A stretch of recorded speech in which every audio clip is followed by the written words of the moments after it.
Being the first day of our journey, and we're defining this journey as a 40-day journey, then what we want to apply today, and each one should do it in their level and what they think they know themselves and what's their ability.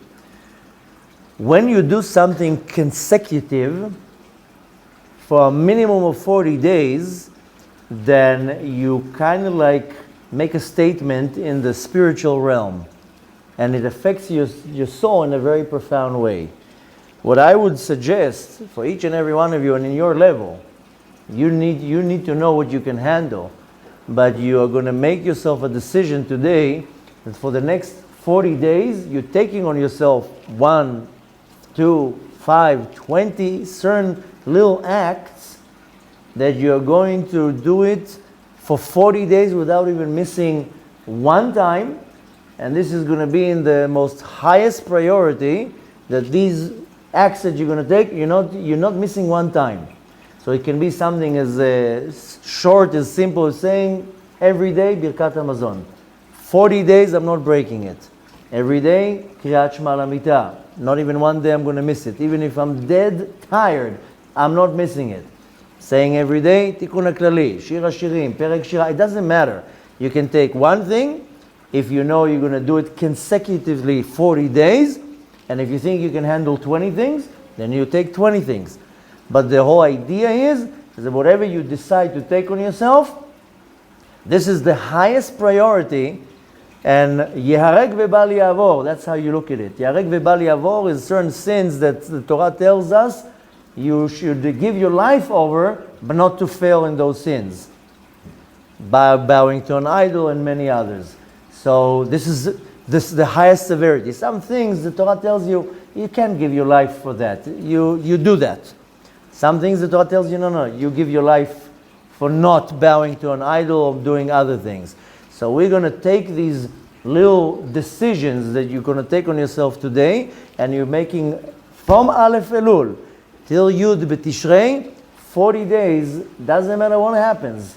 Nuclear bombs fall on us, chas v'shalom, you do not miss that thing that you took on yourself. Therefore, you take something that you know that you can definitely, you do. Don't now do something that is beyond your capability, and maybe after 3-4 days you'll crack and you didn't do it. Better to do 2-3 things and you know for sure you're going to do it, than to take 20 that you're not going to do. Or one big thing. Don't take on yourself to read a page in the Gemara a day if you don't even know how to read Aramit. You're not going to do it. You're not going to be able to sustain it. Say, okay, I'll do Tikun HaKlali every day. Okay, so it takes me 10 minutes.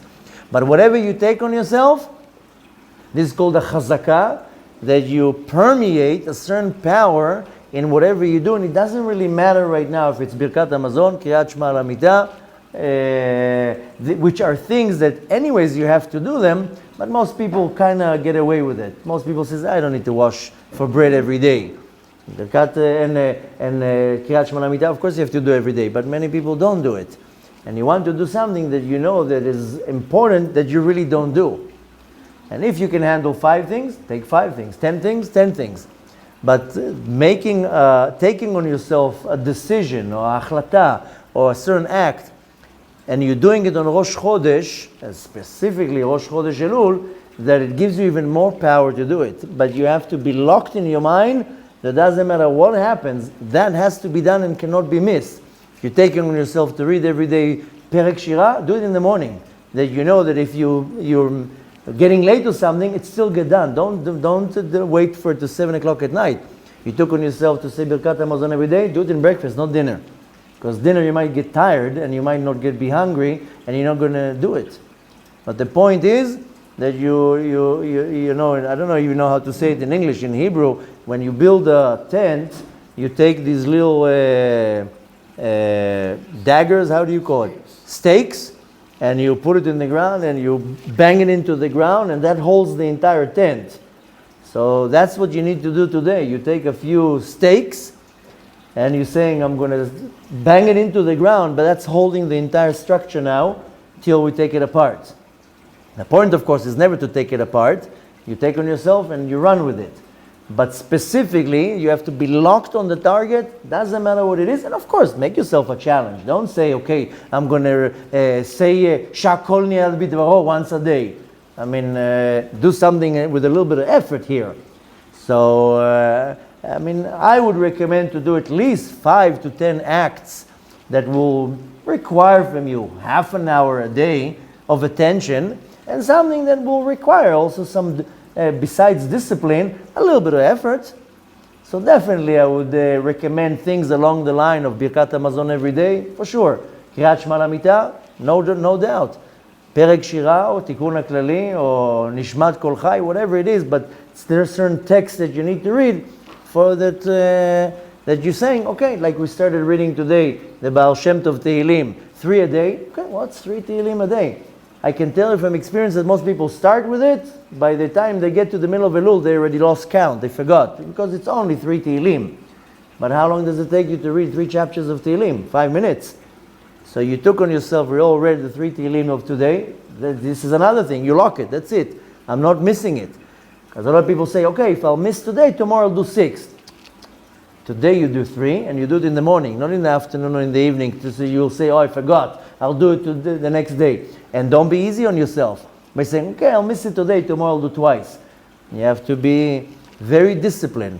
That's what I'm saying. Don't take too much that it's not going to become a burden and you're not going to be able to handle it.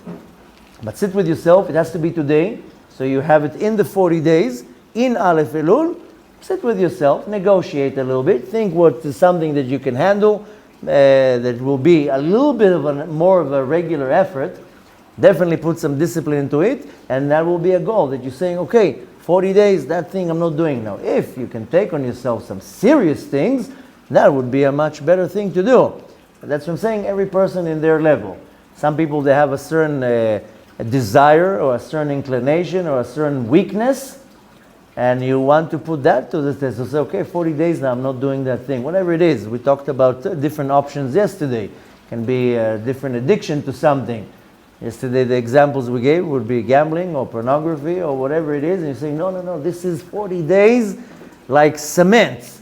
After 40 days, we'll renegotiate, we'll open the case. But 40 days, doesn't matter what happens. I'm not doing it for 40 days. Now you have to test your willpower, and this is where the battle starts.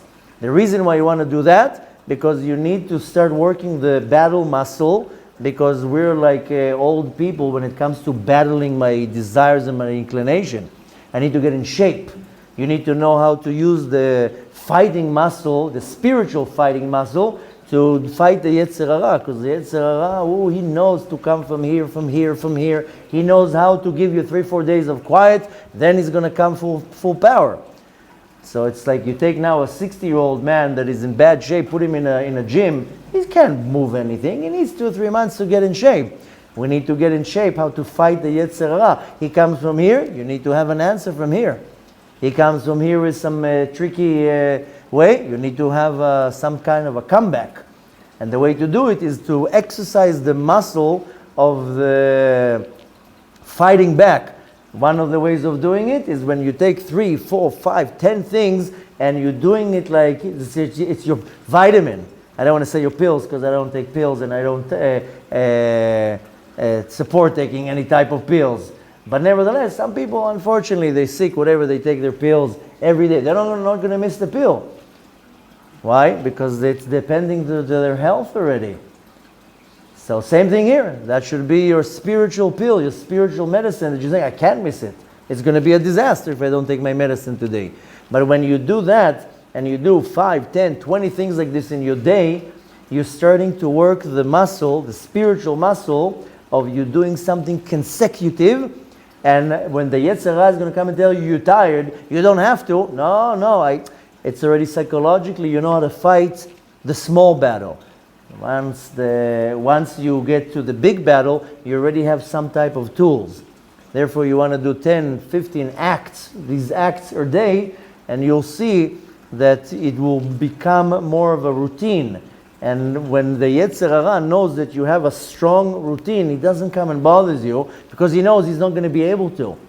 Now, if you do it for the small things, by reading 5 chapters of Tehillim, or you take on yourself to do Tikun HaKlali every day, Okay, so it takes you 10 minutes, 15 minutes, 10 chapters of Tehillim, but you're doing it consecutive. The Yetzer Hara at some point knows that you can be bought, you can be bargained, that you can be pushed. Now when you're doing it with small things, by default, when it comes to big things, you know how to handle big things. And eventually we will need to have the right tools how to fight the big challenges that we have. Because most people in their tshuva fail because they don't know how to deal with the big challenges. Small challenges, no problem.